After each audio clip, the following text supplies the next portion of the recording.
오늘 우리는 하나님 앞에 예배하기 위해서 나왔습니다. 예배는 하나님께 나오고 뿐만 아니라 하나님 앞에 섬으로부터 예배가 시작이 됩니다. 예배를 통해서 하나님의 임재를 경험합니다. 그래서 예배는 다른 말로 하면 하나님과의 만남이라고 할 수 있습니다. 특별히 하나님과의 만남을 통해서 우리는 하나님의 말씀을 듣는 겁니다. 하나님의 말씀을 듣는 자가 되는 것이 예배에 성공하는 승리자가 되는 것입니다. 또한 우리에게 선포된 하나님의 말씀을 통해서 우리는 하나님의 마음을 깨닫게 되죠. 또한 하나님의 뜻을 알게 됩니다. 그렇다면 이 예배를 통해 주시는 하나님의 말씀, 그리고 그 말씀을 통해 주시는 하나님의 뜻이 무엇인지를 알아야 되겠죠. 먼저 하나님은 우리에게 원하시는 것이 있습니다. 먼저 이 예배의 자리에 나오기를 원하고 계십니다. 이사야서 55장 1절로 3절에 보면 오라 너희 모든 목마른 자들아 물로 나오라 돈 없는 자도 오라 너희는 와서 사 먹되 돈 없이 값 없이 와서 포도주와 젖을 사라 너희가 어찌하여 양식이 아닌 것을 위하여 은을 달아주며 배부르게 하지 못할 것을 위하여 수고하느냐 내게 듣고 들을지어다 그리하면 너희가 좋은 것을 먹을 것이며 너희 자신들이 기름진 것으로 즐거움을 얻으리라 너희는 귀를 기울이고 내게로 나와 들으라 그리하면 너희의 영혼이 살리라 내가 너희를 위하여 영원한 언약을 맺으리니 곧 다윗에게 허락한 확실한 은혜이니라. 오늘 하나님께서는 여러분을 초대하셨고 우리를 부르셔서 오늘 우리가 예배의 자리에 나오게 된 줄로 믿습니다. 예배하는 것이 얼마나 은혜요, 예배하는 것이 얼마나 복된지를 우리는 항상 잊지 말아야 합니다. 하나님께서는 아담과 하와를 만드시고 보시기에 좋았더라 이렇게 성경에 기록하고 있습니다. 그렇다면 하나님이 보시기에 좋았다고 했는데 무엇이 좋으셨을까요? 하나님이 사람을 만드시고 보시기에 좋았다라고 했는데 무엇 때문에, 무슨 이유로 하나님 보시기에 좋았다라고 말씀하셨을까요? 다른 것이 아니라 그 존재 자체, 하나님의 형상을 따라 만들어진 사람을 보시고 하나님은 그 존재 자체를 귀하게 여기신 것입니다. 이제 에덴 동산에서 하나님과 함께 거하기를 원하셨어요. 다른 거 바란 게 없습니다. 아담과 하와에게 다른 걸 요구하신 것이 없고 그저 하나님과 함께 하기를 원했어요. 그리고 약속을 하셨습니다. 하나님이 말씀을 주셨죠. 다른 모든 것들은 너희가 다 누릴 수 있고 마음대로 할 수 있어도 동산 중앙에 있는 선악을 알게 하는 나무의 열매만큼은 먹지 말아라. 이 한 가지 하나님이 말씀을 주셨는데 결국 아담과 하와는 그 하나님과의 약속을 깨고 말았어요. 출발이 무엇입니까? 결국 그들의 욕심, 하나님과 같아질 수 있다고 하는 그런 뱀의 유혹을 따라서 결국 인간의 욕심과 욕망으로 말미암아 죄가 시작이 되고 타락하게 되었고 결국 에덴 동산에서 추방당하게 됐습니다. 성경에 보면 하나님께서 에덴 동산에서 쫓아내셨다 이렇게 기록하고 있습니다. 창세기 3장 8절에 보니까 그들이 그날 바람이 불매 동산에 거니시는 여호와 하나님의 소리를 듣고 아담과 그의 아내가 여호와 하나님의 낯을 피하여 동산 나무 사이에 숨은지라. 하나님 앞에 범죄하고 하나님과 약속을 깬 인간의 모습이 무엇입니까? 제일 먼저 한 일이 바로 하나님을 피해 숨은 거예요. 결국 하나님 앞에 나올 수 없게 된 상태, 이것이 바로 죄악된 인간의 모습이며 오늘 이 땅을 살아가는 이 땅의 모든 인간의 실존의 모습입니다. 하나님 앞으로 나올 수 없는 존재, 하나님의 낯을 피해서 숨을 수밖에 없는 존재가 바로 죄악된 인간의 모습이에요. 오늘 사실 우리는 하나님 앞으로 나올 수가 없는 겁니다. 그래서 인간은 죄로 말미암아 하나님과 함께할 수 없는 존재가 되었고 타락해서 에덴 동산에서 쫓겨냈어요. 하나님이 쫓아냈었어요. 버림받은 인생이 되었습니다. 그래서 이제 죄인으로 고통 가운데 살 수밖에 없는 존재로 추락하게 됐습니다. 그런데 이러한 인간을 하나님은 포기하지 아니하시고 다시 회복할 수 있는 기회를 주셨습니다. 이것이 은혜이고 이것이 성도의 복입니다. 만약 영원히 버림받은 존재로 영원히 죽음으로 끝날 인생이라면 아무 소망이 없어요. 삶의 희망도 없을 겁니다. 그런데 하나님이 다시 기회를 주셨습니다. 다시 새 생명 얻을 소망을 우리에게 주신 거죠. 이것이 복음입니다. 그래서 성경은 이 세상의 인간을 향한 하나님의 마음, 하나님의 뜻을 우리에게 주는데 그것이 바로 우리에게 다시 살아날 수 있는, 다시 새 생명을 얻을 수 있는 기회를 주신 겁니다. 그 출발이 뭐냐? 바로 예배입니다. 다시 말하면 여러분, 예배는 하나님 앞으로 나오는 것입니다. 그리고 하나님 앞에 나와서 하나님의 낯을 향하여 우리의 낯을 들고 하나님 앞에 예배하는데 범죄한 인간은 예배할 수 없는 존재라고 그랬습니다. 아담과 하와가 에덴 동산에서 하나님의 말씀을 어기고 불순종해서 죄를 범함으로 결국 에덴 동산에서 추방을 당하게 됐어요. 다시 하나님 앞으로 올 수 없는 존재가 됐는데 이 예배를 통해서 우리는 하나님 앞으로 나올 수 있는 길을 얻게 됐다는 것이죠. 그것이 바로 하나님의 은혜요, 십자가의 은혜입니다. 오늘 여러분 예배할 수 있는 거 감사하게 생각하시기 바랍니다. 뭐 언제나 마음만 먹으면 예배할 수 있고 내가 원하면 예배할 수 있고 내가 선택하면 예배할 수 있는, 우리 지금 그런 시대에 살고 있지만 이것이 얼마나 귀하고 얼마나 감사한지를 알아야 돼요. 지금도 수많은 사람들은, 지금 세상에 많은 사람들 중에 예배하고 싶어도 예배하지 못하는 사람이 얼마나 많은지 몰라요. 하나님 앞에 마음껏 찬양하고 싶어도, 기도하고 싶어도 기도할 수 없는 사람들이 너무 많아요. 그러면 가장 가까운 우리 북한에 있는 북한 주민들, 그들 가운데 성도들이 있어요. 지금도 우리 탈북한 사람들 이야기를 들어보면 여전히 북한에도 믿음을 가진 신앙인들이 있다는 거예요. 그런데 그들이 예배할 수가 없대요. 예배하다가 발각되고 기도하다가 걸리면 죽는 겁니다. 공개적으로 사형을 집행한다고 해요. 그러니 그들이 기도하는 것을 숨어서 목숨을 걸고 기도하고 예배하기 위해서는 숨어서 죽을지도 모를 위협을 감수하고 예배하는 거예요. 소리내서 기도할 수도 없고 소리내서 찬양할 수도 없다는 거죠. 오늘 여러분, 우리가 마음껏 하나님 앞에 나와 예배하고 기도하고 찬송할 수 있는 것 은혜로 여기시고 감사함이 여기시고 늘 기쁨으로 예배하는 성도들 될 수 있기를 간절히 축원합니다. 하나님을 만날 수 있는 것이 복이에요. 세상에서도 만남은 소중합니다. 우리가 흔히 만남의 축복을 이야기합니다. 그리고 만남의 소중함을 이야기하죠. 좋은 사람을 만나야 돼요. 누구를 만나냐에 따라서 우리의 삶이, 환경이 달라지고 누구를 만나냐에 따라서 우리의 인생이 달라질 수 있습니다. 특별히 의미 있는 사람들이 만남으로 인해서 많은 사람들에게 영향력을 끼치게 되죠. 흔히 회담이라고 하는 만남이 있습니다. 각 나라의 대표자, 지도자들이 만나면 각 나라를 대표하기 때문에 그들의 생각과 그들의 결정에 의해서 역사가 바뀌기도 하고 새로운 역사가 시작되기도 하는 것을 우리가 보게 되죠. 그런 만남이 얼마나 의미가 있고 또 그 만남은 역사적인 의의가 있는 겁니다. 그래서 그런 만남을 회담이라고 하는데, 회담이 무엇입니까? 한문을 그대로 풀어보면 모일 회자 아닙니까?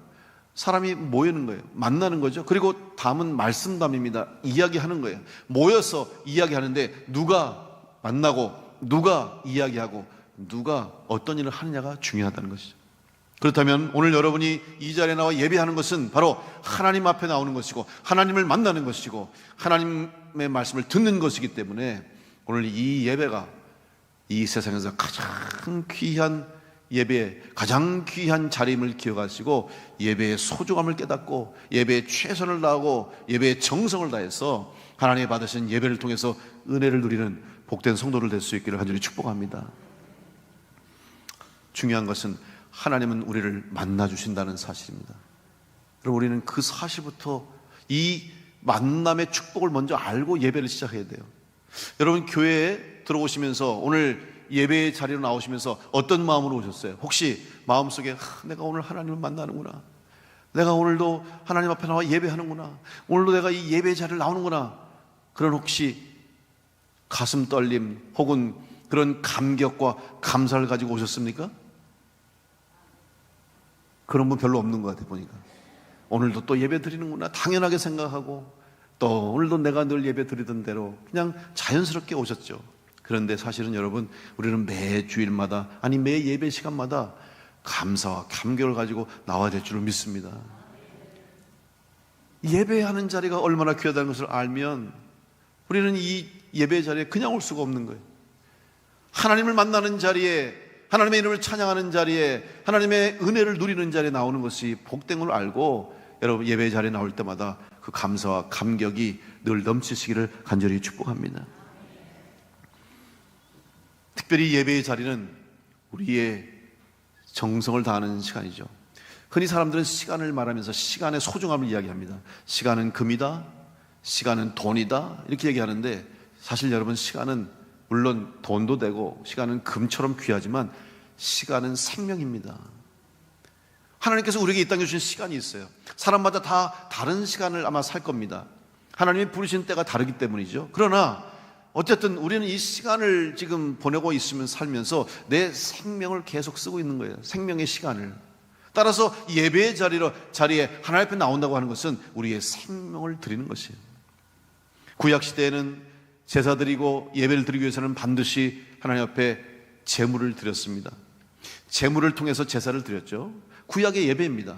그런데 이 제물을 드리기 위해서는 반드시 필요한 절차가 있어요.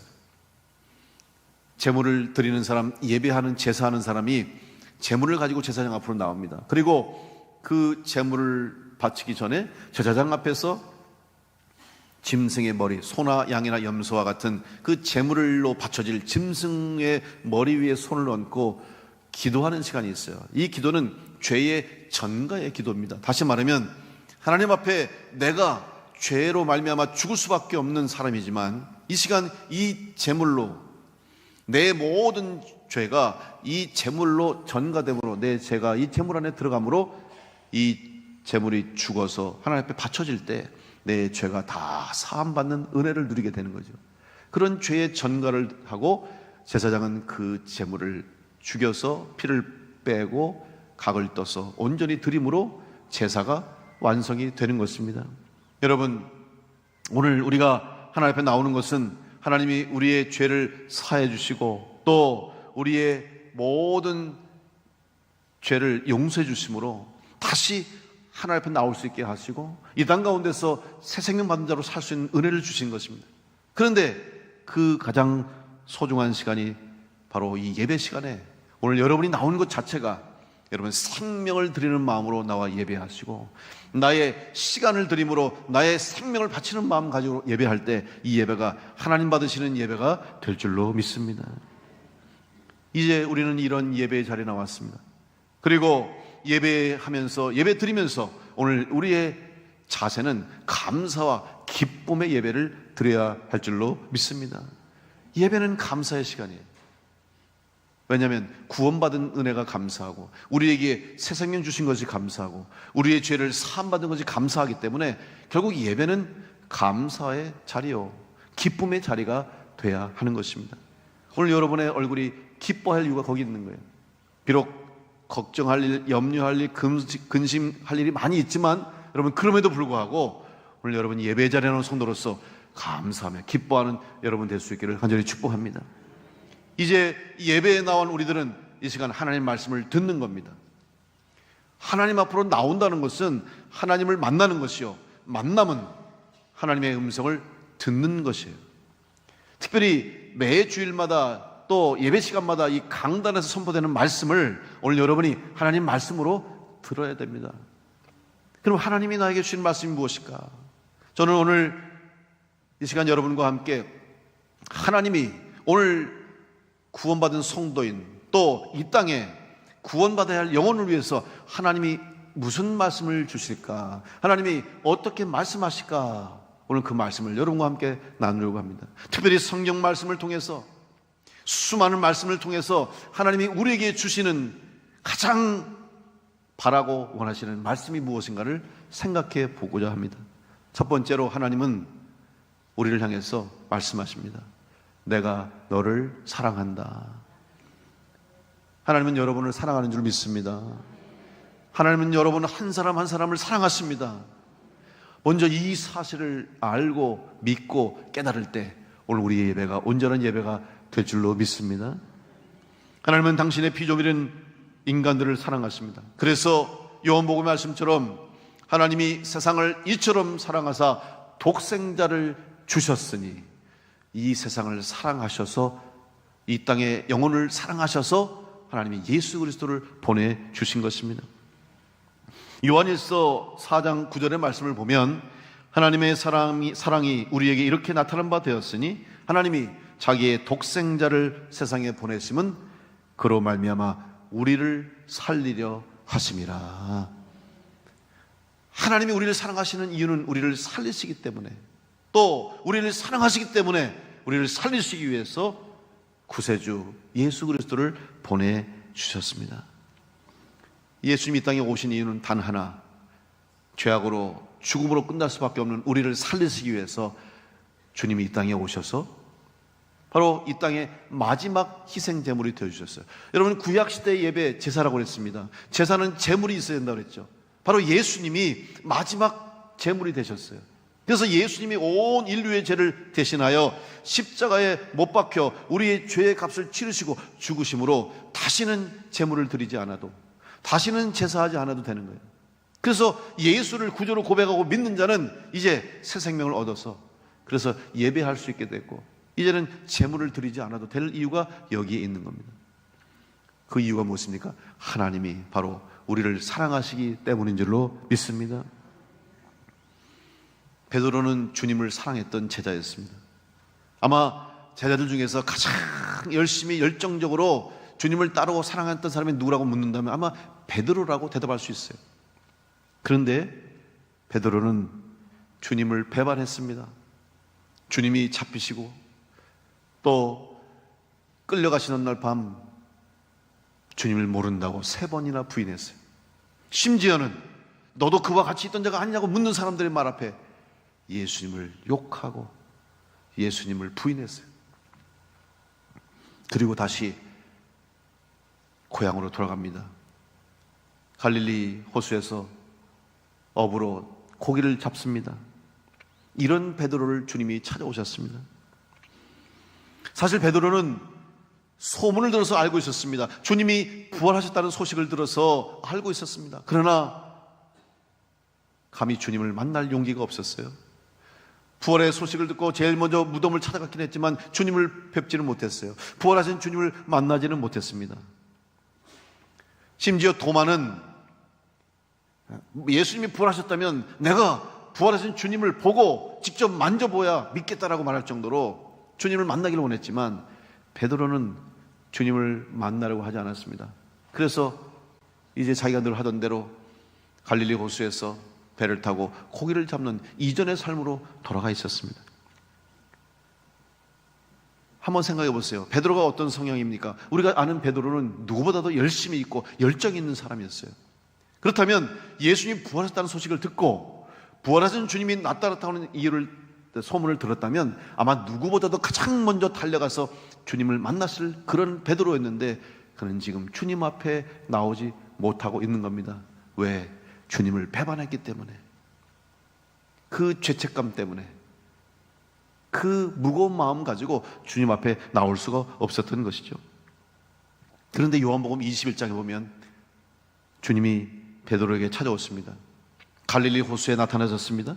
그런데 그때 마침 베드로와 도마와 나다나엘과 세베대의 아들들과 다른 제자들이 고기를 잡고 있었습니다. 밤이 새도록 갈릴리 호수를 다니면서 고기를 잡는데 이상하게 그날따라 고기를 한 마리도 못 잡았어요.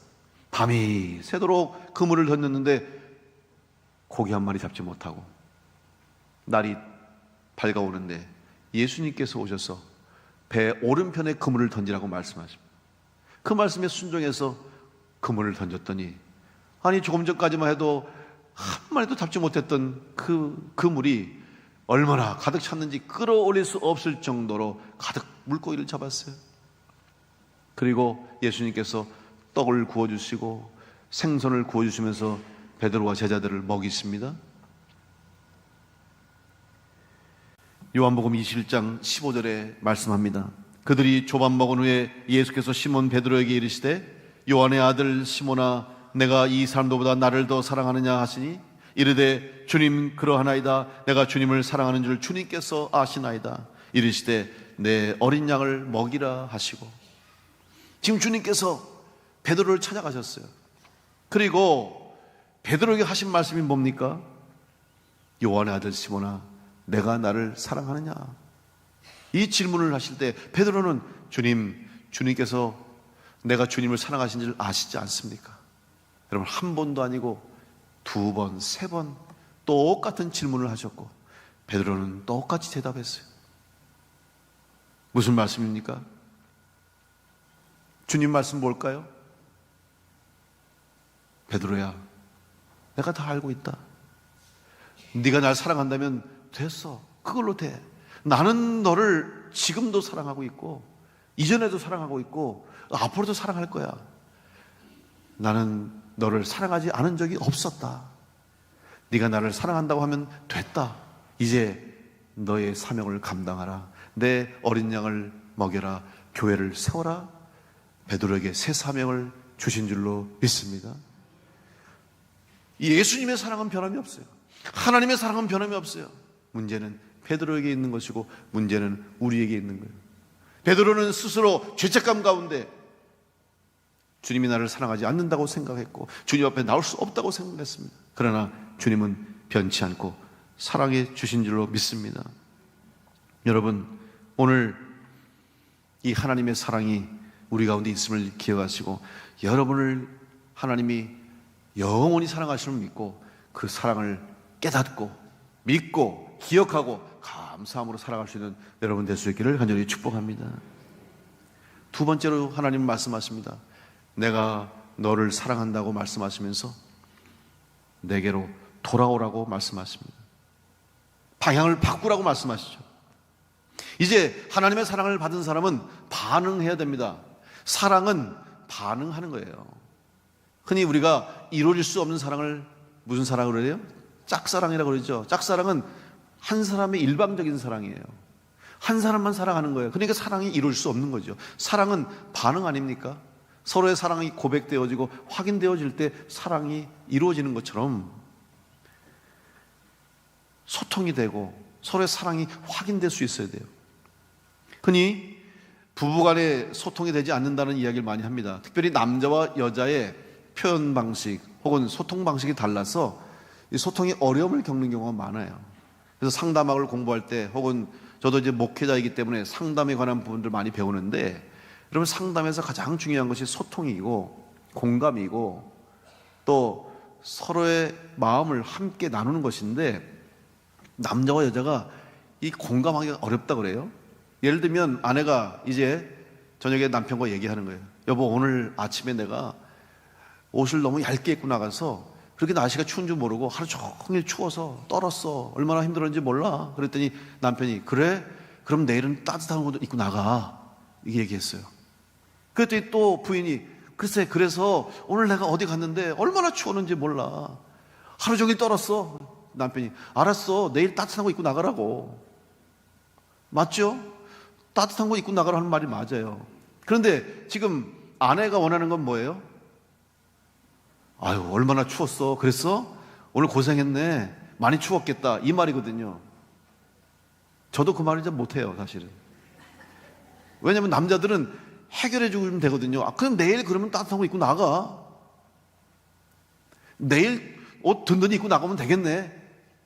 맞는 말이죠. 틀린 말은 아니죠. 그런데 여자들이 원하는 것은, 아내가 원하는 것은 해결보다 내가 오늘 얼마나 고생했는지, 내가 오늘 얼마나 힘들었는지를 그냥 인정해 달라는 건데 공감하기가 어렵다는 거죠. 오늘 여러분, 우리가 하나님 마음을 오해할 때가 많아요. 하나님 앞에 나오지 못할 때 무슨 생각입니까? 아, 내가 너무 많은 죄를 져서 내가 하나님 앞에 나올 자격이 없어서 나오지 못하는 사람들이 많아요. 종종 전도하다 보면 예수 믿으십시오. 그리고 구원 받으시고 하나님 믿으세요. 교회 나오세요. 그러면 어떤 분이 그래요. 제가 나가긴 나갈 텐데 조금 이따 나가겠습니다. 왜요? 제가 너무 지은 죄가 많아서 제가 좀 착하게 살다가 가겠습니다. 그런 분이 있어요. 양심은 있지만 오해하는 거예요. 여러분, 만약 하나님 앞에 나올 자격이 있는 사람이 있다면 어느 누가 하나님 앞에 나올 수 있습니까? 아마 이 세상에 어느 누가 아무도 자격을 가지고 하나님 앞에 나올 사람은 아무도 없을 거예요. 우리는 자격이 없어요. 하나님 앞에 감히 구원받을 자격이 있다고 나올 사람이 어디 있겠습니까? 부족하지만, 연약하지만, 죄인이지만, 부끄럽지만, 그럼에도 불구하고 하나님께서 받아주시고 용서해 주시고 사랑해 주시고 인정해 주시기 때문에 오늘 우리가 은혜의 자리에 나오게 된 줄로 믿습니다. 그저 하나님 앞에 나오면 되는 거예요. 마치 탕자가 아버지 집을 떠나서 세상에서 방탕하고 돈 다 쓰고 내 마음대로 살다가 거지가 돼서 아무것도 없는 빈털터리가 돼서 그저 아버지 집에 갔으면 좋겠다. 아버지 집에서 그저 하인으로라도 종이로라도 그냥 집에 갔으면 좋겠다. 그 마음 가지고 그냥 집으로 돌아갔을 때 아버지가 끌어안아 주시고 아들로 인정해 주고 다시 이전의 자리를 회복시켜 주신 줄로 믿습니다. 여러분, 하나님은 그냥 기다리시는 거예요. 돌아오기만을 기다리시는 거예요. 자격을 원하시는 것이 아닙니다. 우리에게 조건을 원하시는 것이 아니에요. 하나님의 은혜를 알고 깨닫고 아버지 앞으로 돌아오면 되는데 사람들은 오해할 때가 많다는 겁니다. 이사야서 55장 7절에 말씀합니다. 악인은 그의 길을, 불의한 자는 그의 생각을 버리고 여호와께로 돌아오라. 그리하면 그가 긍휼히 여기시고 우리 하나님께로 돌아오라. 그가 너그럽게 용서하시리라. 우리는 그저 하나님 앞으로 돌아오기만 하면 될 줄로 믿습니다. 그 다음은 하나님이 인도하실 겁니다. 다윗이 고백한 것처럼 여호와는 나의 목자시니 내게 부족함이 없으리로다. 그러면 하나님이 내 목자가 되어주실 때 우리의 모든 부족함이 채워지게 될 줄로 믿습니다. 내가 해결하는 건 아닙니다. 내가 할 수 있는 능력이 있어서 하는 것이 아니라 내 능력과 내 힘이 아니라 하나님 아버지의 은혜와 하나님 아버지의 능력으로 우리는 이 땅 가운데 살 수 있음을 기억하시고 오늘도 하나님 앞에 나오는 또 하나님의 품으로 안기는 복된 성도가 될 수 있기를 간절히 축복합니다.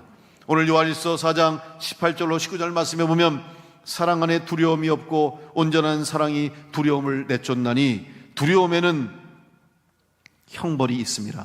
두려워하는 자는 사랑 안에서 온전히 이루지 못하였느니라. 우리가 사랑함은 그가 먼저 우리를 사랑하셨음이라. 먼저 하나님 우리를 사랑하셨기 때문에 오늘 우리가 은혜를 누리고 구원을 받고 이 땅 가운데서 하나님의 자녀로 살 수 있음을 믿으시면서 다시 한번 하나님께로 돌아오는 여러분의 삶의 방향이 바뀌는 은혜가 있기를 간절히 축복합니다. 마지막으로 하나님 우리에게 말씀하십니다. 이제 결단하고 나를 따르라고 말씀하십니다. 하나님의 사랑을 깨닫고 은혜를 깨닫고 그리고 구원을 받고 하나님의 품에 안긴 성도가 되는 것은 우리의 힘으로 할 수 있는 게 아니에요. 우리는 아무것도 할 수 없어요. 오직 은혜입니다. 구원은 은혜예요. 그래서 구원의 출발은 은혜로 출발했지만 이 구원의 길을 마지막까지 끝까지 걸어가서 승리하기 위해서는 이때부터 우리의 결단이 필요하고 이때부터 우리의 선택이 필요한 거예요. 하나님 앞으로 나오는 것은 은혜이지만 그 길을 걸어가기 위해서는 우리가 선택하고 결정하고 결단해야 됩니다.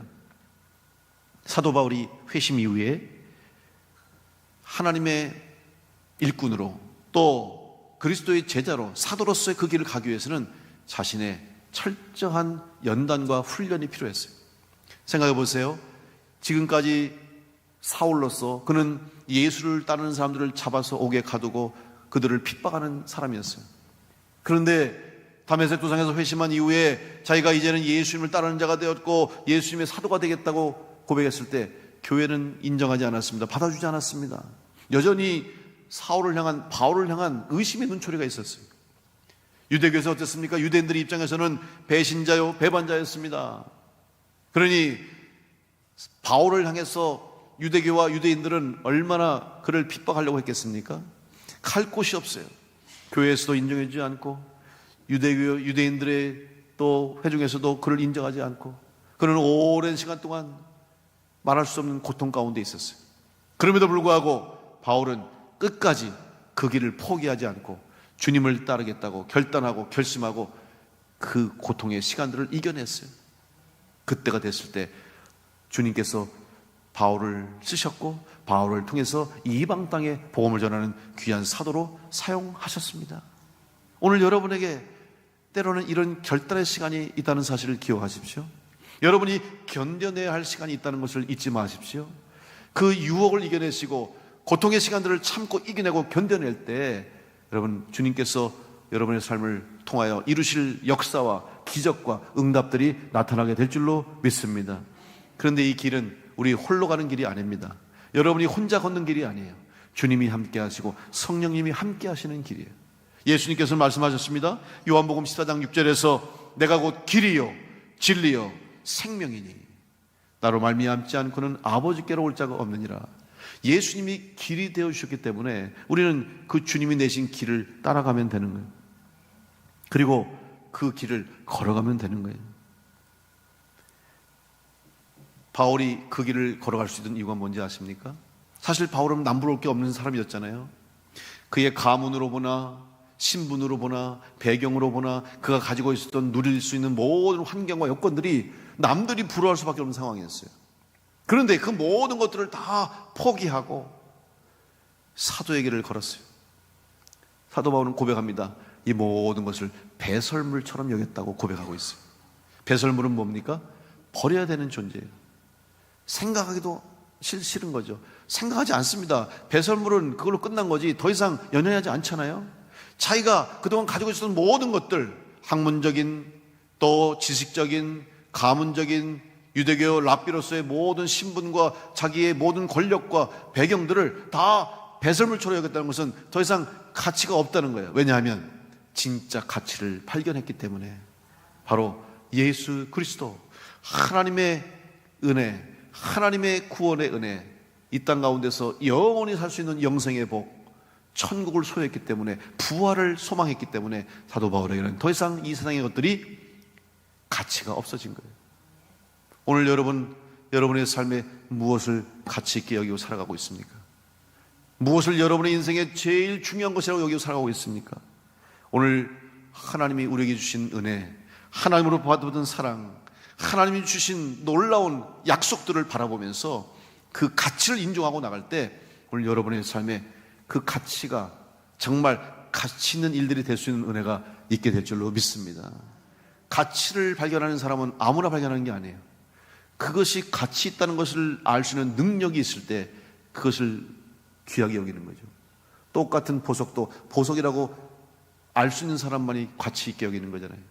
오늘 하나님 주시는 은혜를 소중히 여기고 예수 그리스도를 통해서 주신 구원의 은혜를 귀히 여기고 성령님을 통해서 주시는 은혜가 우리 가운데 있음을 믿을 때 우리의 인생과 우리의 신앙과 삶이 가치 있는 인생이 됨을 믿고 주님을 따라가는 일에 기쁨으로 헌신하는, 기쁨으로 충성하며 따라가는 성도를 될 수 있기를 간절히 축원합니다.